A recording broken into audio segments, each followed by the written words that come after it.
입니다. 하나님 감사합니다. 오늘 예배를 받아주시옵소서. 우리의 찬양을 받아주시옵소서. 우리의 경배를 받아주시고 오직 모든 영광 주님 홀로 받아주시며 이 시간 우리 찬양 가운데 임재하여 주시옵소서. 감사합니다. 주님만 바라옵니다. 예수님의 이름으로 기도합니다. 아멘. 시기를 바랍니다. 자, 열방기도 시간입니다. 오늘 기도할 나라는 가나입니다. 열방기도 시간입니다. 오늘 기도할 나라는 가나입니다.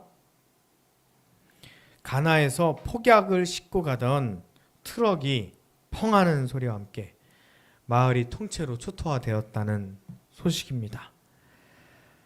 너무 안타까운 소식이죠.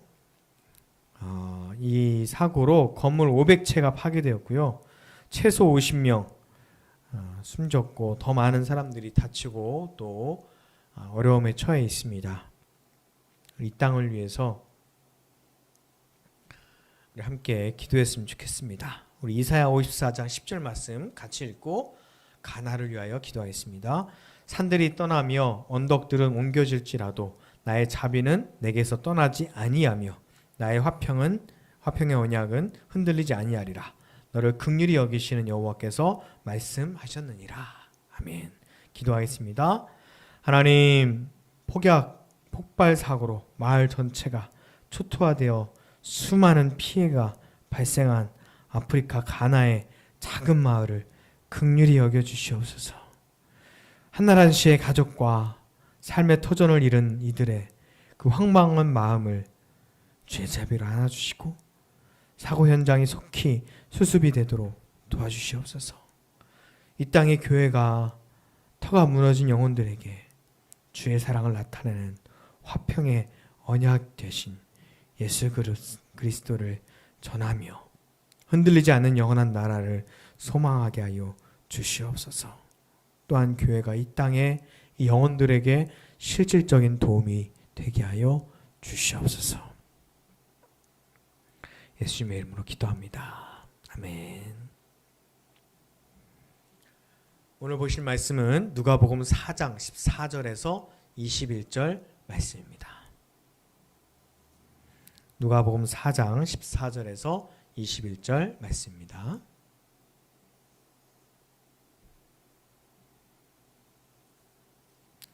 저와 여러분 한 절씩 교독하겠습니다. 누가복음 4장 14절에서 21절입니다. 예수께서 성령의 능력으로 갈릴리에 돌아가시니 그 소문이 사방에 퍼졌고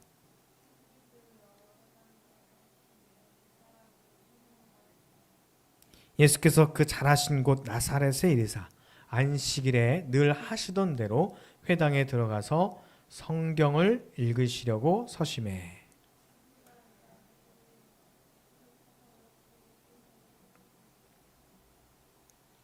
주의 성령이 내게 임하셨으니 이는 가난한 자에게 복음을 전하게 하시려고 내게 기름을 부으시고 나를 보내사 포로된 자에게 자유를 눈먼 자에게 다시 보게 함을 전파하며 눌린 자를 자유롭게 하고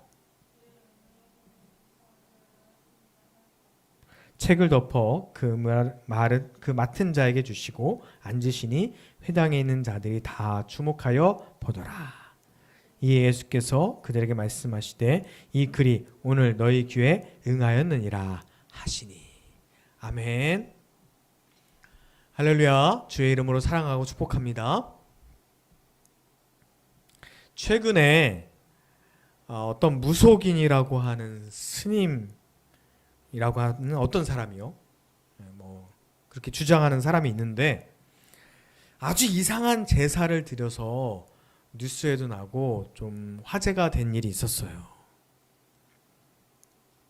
살아있는 소를 마취시켜서 가죽을 벗기고 그 상태로 구술하다가 나중에 다시 가죽을 덮어서 마취가 깰 때쯤 살아나는, 부활시키는 그런 퍼포먼스를 하려고 했다는 이야기입니다.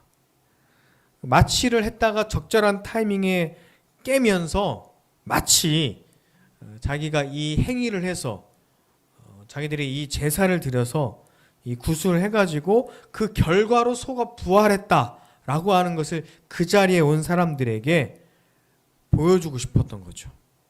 그런데 그 자리에 나중에 이제 그 가죽을 덮기 전에는 가죽이 벗겨진 상태의 그 소를 또 사람들이 봤잖아요. 얼마나 끔찍했겠어요. 그 움직이진 않았지만 그 소가 살아있는 상태를 사람들이 또 봤답니다.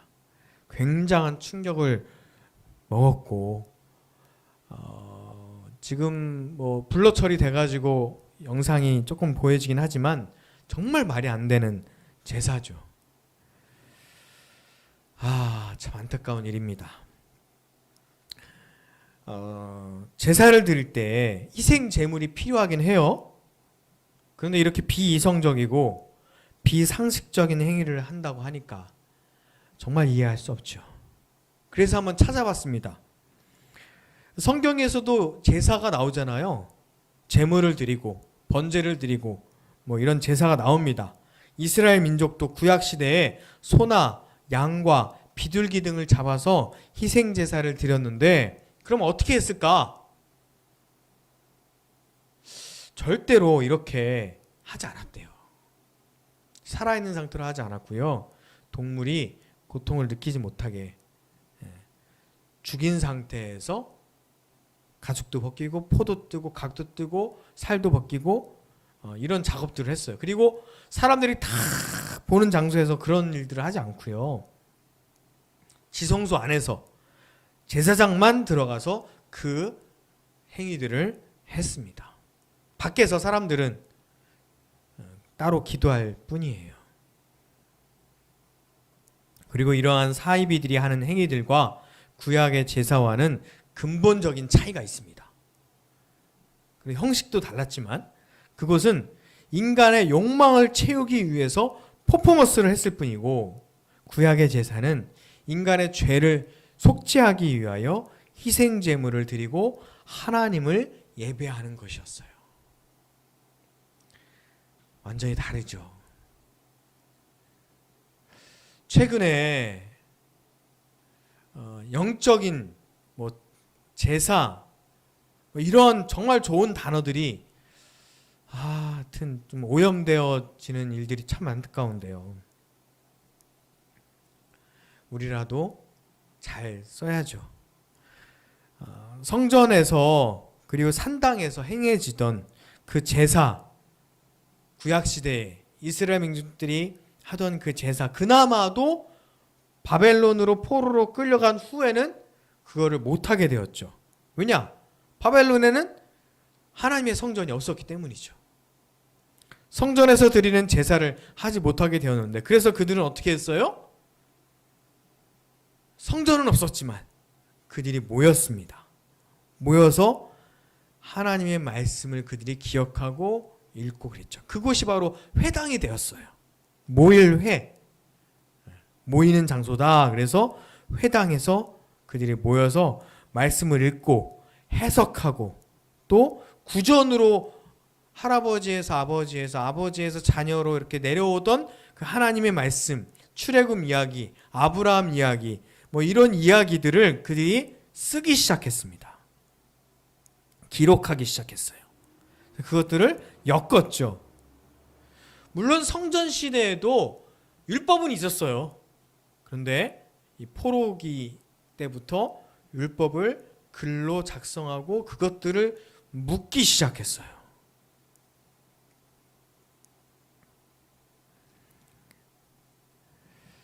바벨론 시대에 그 말씀을 중심으로 그 말씀을 읽고 그 말씀을 또한 해석하고 그런 것이 그들에게 신앙의 중심이 되기 시작했습니다. 성전 시대에는 제사가 신앙의 중심이었다면 그 이후에는 하나님의 말씀이 신앙의 중심이 되었어요.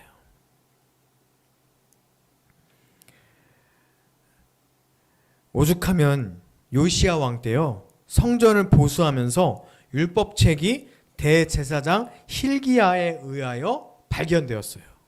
그리고 이것이 계기가 되어서 요시야 왕 때 유월절을 지켜라 라고 하는 명령이 내려지죠. 역대하 35장 18절 같이 읽겠습니다. 선지자 사무엘 이후에 이스라엘 가운데서 유월절을 이같이 지키지 못하였고 이스라엘 모든 왕들도 요시야가 제사장들과 레위 사람들과 모인 온 유대 이스라엘 무리와 예루살렘 주민과 함께 지킨 것처럼은 유월절을 지키지 못하였더라. 이스라엘 민족이 유월절은 꼭 지켰을 것 같은데 잘 못 지켰었대요. 그러다가 성경을 율법을 발견하고 율법대로 유월절을 다시 지키기 시작한 거죠. 이때가 요시야가 왕이 되고 18년이 되던 해의 일이었습니다. 자, 그렇게 성전 시대에 말씀보다 제사가 또한 신앙의 중심이 되었어요. 그러다가 바벨론의 포로로 잡혀가게 되어서 성전에서 제사를 드릴 수 없게 되자 그래서 그들은 하나님의 말씀을 읽고 해석하고 그런 전통을 강화해 나가기 시작했습니다. 느헤미야 8장 1절에서 10절 보면 이 과정이 잘 나와 있어요. 네, 여러분 시간이 되시면 느헤미야 8장 1절에서 10절 말씀 꼭 읽어보시길 바랍니다. 제가 조금 읽어드릴게요.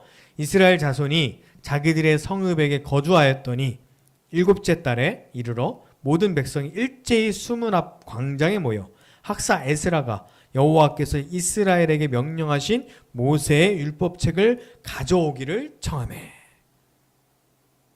7째 달 초하루에 제사장 에스라가 율법책을 가지고 회중 앞 곧 남자나 여자나 알아들을 만한 모든 사람 앞에 이르러 수문 앞 광장에서 새벽부터 정오까지 남자나 여자나 알아들을 만한 모든 사람 앞에서 읽음에 뭇사람이 그 율법책에 귀를 기울였는데 그때 학사 에스라가 특별히 지은 나무 강단에 서고 그의 곁 오른쪽에 선자는 마띠다와 스마와 아나야와 우리야와 힐기야와 마아세야요. 그의 왼쪽에 선자는 부다야와 미사엘과 말기야와 하순과 하스바다나와 스가랴와 무슬람이라. 에스라가 모든 백성 위에 서서 그들 목전에 책을 펴니 책을 펼 때에 그 모든 백성이 일어서니라. 에스라가 위대하신 하나님 여호와를 송축하매 모든 백성이 손을 들고 아멘 아멘 하고 응답하고 몸을 굽혀 얼굴을 땅에 대고 여호와께 경배하니라. 예수아와 바니아와 세베나와 세레바와 야민과 악굽과 사부대와 호디야와 마아세야와 그리다와 아사랴와 뭐 이런 사람들이요. 레위 사람들은 백성이 제자리에 서 있는 동안 그들에게 율법을 깨닫게 하였더라. 해석해 줬다는 거죠. 하나님이 율법책을 낭독하고 그 뜻을 해석하여 백성에게 그 낭독하는 것을 다 깨닫게 하니 백성이 율법의 말씀을 듣고 다 우는지라. 총독 느헤미야와 제사장 겸 학사 에스라와 백성을 가르치는 레위 사람들이 이 모든 백성에게 이르기를 오늘은 너희 하나님 여호와의 성일이니 슬퍼하지 말라 울지 말라 하고 느헤미야가 또 그들에게 이르기를 너희는 가서 살찐 것을 먹고 단 것을 마시되 준비하지 못한 자에게는 나누어 주라. 이날은 우리 주의 성일이니 근심하지 말라. 여호와로 인하여 기뻐하는 것이 너희의 힘이니라.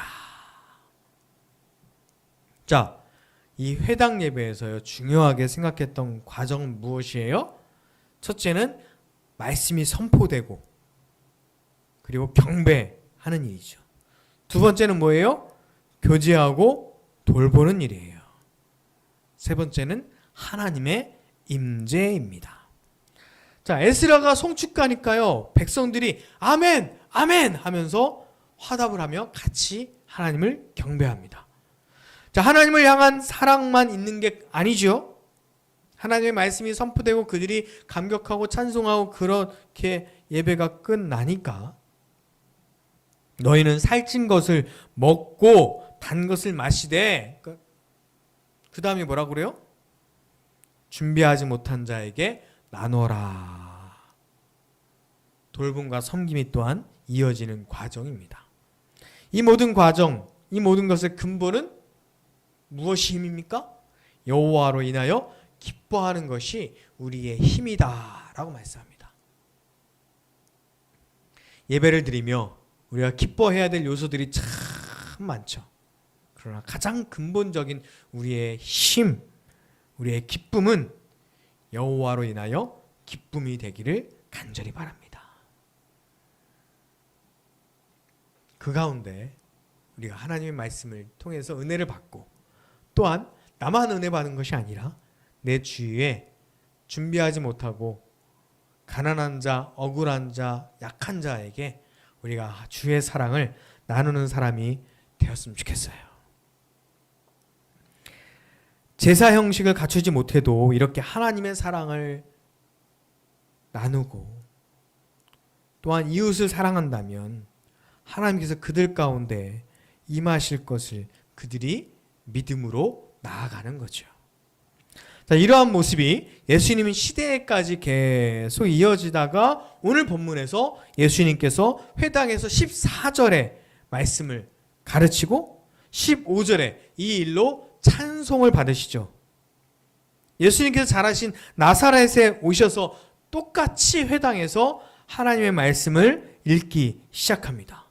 유대인의 전통에 의하면요, 13세 이상 되는 남자든 누구나 회당에서 그 두루마기 성경책을 꺼내서 읽을 수 있었어요. 이때 예수님께서 읽으신 말씀이 바로 이사야 말씀이죠. 이사야 61장 1절 말씀 같이 읽겠습니다. 주 여호와의 영이 내게 내리셨으니 이는 여호와께서 내게 기름을 부으사 가난한 자에게 아름다운 소식을 전하게 하려 하심이라. 나를 보내사 마음이 상한 자를 고치며 포로된 자에게 자유를, 갇힌 자에게 노임을 선포하며. 아멘. 이 말씀은 예수님의 사명 선언문과 같아요. 예수님께서 이 땅에 오셔서 무엇을 하실지, 왜 오셨는지 정확하게 분명하게 밝혀주시는 말씀입니다. 이사야의 말씀은 장차 메시아가 오시면 이런 일들이 일어날 것이다 라고 선포했던 거예요. 미래의 일을 얘기한 거죠. 과거에 이사야가 선포한 그 미래가 지금 그때 예수님께서 그 말씀을 선포하시는 그 순간 예수님을 통하여 성취된 거예요. 이 말씀을 읽고 자리에 돌아가셨는데 유대인들이 얼마나 황당했을까요? 모든 사람들이 예수님께 시선이 꽂혔어요. 그때 예수님께서 한 말씀 하십니다. 이 예수께서 그들에게 말씀하시되 이 글이 어떻게 돼요? 오늘 너희 귀에 응하였느니라 하시니라. 아멘? 이게 무슨 말씀이에요? 너희가 들은 대로 이 말씀이 너희에게 이루어졌다라고 하는 말씀이죠.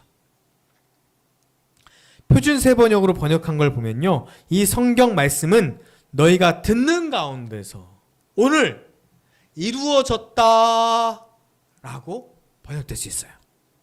이 이사야의 말씀이 오늘 이 자리에서 이루어졌다라고 하는 거죠. 너희들이 듣는 가운데. 이 말씀이 또한 중요합니다. 이 말씀은 두 가지를 우리에게 말씀해 주고 계셔요. 이사야가 선포할 당시 메시아의 사명이 예수님이 활동하던 시기에 예수님을 통해서 이루어졌고, 또한 지금 그때 예수님의 사명이 우리에게, 우리를 통하여 이루어진다라고 하는 말씀입니다. 사랑하는 성도 여러분, 예수님의 사명이 가난한 자에게, 약한 자에게, 억울한 자를 돌보며 또한 복음을 전하는 일이 다른 사람에게 또한 다른 때에 이루어지는 것이 아니래요. 어떻게 해요? 오늘 여기서 이 말씀을 믿음으로 듣는 여러분들에게 이루어진다라고 말씀하고 계십니다.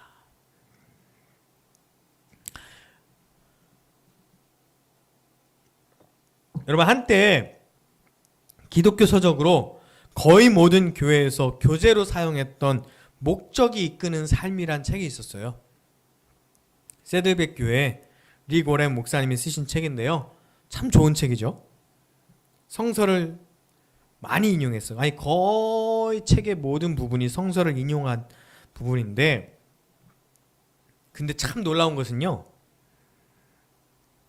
예수님의 삶의 목적이었던 누가복음 4장 14절에서 21절 이 말씀은 한 번도 인용되지 않았다는 거예요. 분명히 예수님이 목적이 이렇게 간결하고 분명하고 강력하게 표현된 말씀이 있는데도 이 구절이 정작 그리스도인들의 목적이 이끄는 삶에는 인용되지 않았다는 거죠. 참 신기하죠. 예수님의 사명과 목적이 그리스도인들하고 상관이 없나요? 제일 중요하잖아요, 그게. 혹시 우리가 그렇게 살고 있진 않나요? 목적이 이끄는 삶을 살고는 있어요. 내 목적이 있기는 해요. 내 비전이 있기는 합니다. 내 사명이 있긴 합니다. 그런데 그게 예수님하고는 상관없이, 예수님의 사명과는 상관없이 그냥 살아가고 있진 않습니까? 예수님의 사명과 예수님의 인생의 목적과 상관없이 그냥 내 사명과 내 목적대로 살아가고 있진 않나요? 사랑하는 성도 여러분, 교회가, 그리스도인이 자신의 목적을 이해하려면 가장 먼저 교회의 머리 대신 예수님의 목적과 사명에 대해서 이해를 해야 됩니다. 물론 우리가 살다 보면 방향을 잃어버릴 때가 있고 엉뚱하게 살고 있을 때가 있지만, 그럴 때마다 우리가 이 말씀을 다시 기억하고 이 말씀을 다시 읽으며 삶의 방향을 예수님을 향하여 예수님의 목적대로 살아갔으면 좋겠어요. 누가복음 4장 18절과 19절의 말씀을 마음에 되새겼으면 좋겠습니다. 같이 읽겠습니다. 주의 성령이 내게 임하셨으니 이는 가난한 자에게 복음을 전하게 하시려고 내게 기름을 부으시고 나를 보내사 포로된 자에게 자유를, 눈먼 자에게 다시 보게 함을 전파하며 눌린 자를 자유롭게 하고 주의 은혜의 해를 전파하게 하려 하심이니라 하였더라. 아멘. 이 자리에서 이미 이루어졌음을 믿음으로 고백하며 나아가시기를 간절히 바랍니다. 여러분에게 복음과 자유함과 다시 보게 함을, 그런 역사가 일어났으면 좋겠어요. 그리고 2000년 전에 예수님을 통해서 이루어졌던 그 일들 오늘 똑같이 이루어질 겁니다. 누구 가운데요? 말씀을 사모함으로 듣는 그 사람들에게요. 말씀을 간절히 사모하는 마음으로 듣는 우리들에게요. 예수님의 목적이 나의 목적이 되고 예수님의 시선이 나의 시선이 되었으면 좋겠습니다. 말씀이 선포된 그 자리, 그 사람에게 이루어집니다. 금보다, 이 세상의 그 어떤 것보다 여호와의 말씀을 더 달게, 더 사모하십시오. 그러면 하나님께서 여러분의 입을 통해서 나가는 모든 말이, 여러분을 통해서 선포되는 그 말들이, 여러분의 생각이 이루어지게 될 겁니다. 시편 19편 10절, 14절 우리 같이 읽겠습니다. 금빛, 금 곧 많은 순금보다 더 사모할 것이며 꿀과 송이꿀보다 더 달도다. 나의 반석이요 나의 구속자이신 여호와여, 내 입의 말과 마음의 묵상이 주님 앞에 연락되기를 원하나이다. 아멘. 사랑하는 성도 여러분, 이사야를 통해서 하신 하나님의 말씀이 예수님에게 이루어졌고, 또한 오늘 지금 우리를 통하여 그 예수님의 목적과 사명이 이루어지기를 간절히 축원합니다. 예수님의 목적대로 저와 여러분이 살아가기를 간절히 바랍니다. 기도하겠습니다. 사랑과 은혜 하나님, 예수님의 목적대로 우리가 살기 원합니다. 예수님의 시선대로 우리가 바라보기를 원합니다. 주님, 하나님의 말씀이 예수님을 통하여 이루어진 것처럼 또한 우리를 통하여도 이루어지기를 소원합니다.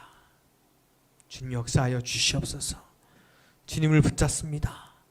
하나님, 하나님의 능력이 또한 나의 능력이 되게 하여 주시옵소서. 주의 성령이 우리 가운데 임재하여 주셔서 내 능력이 아니라 성령의 능력으로 살아가게 하여 주시옵소서.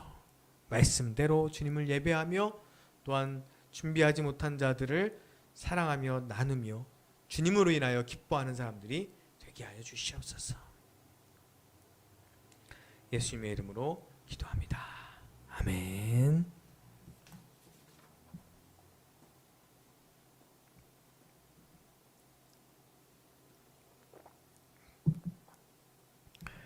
찬양하겠습니다. 찬양하시며 준비하신 예물 봉헌하겠습니다. 아버지의 마음.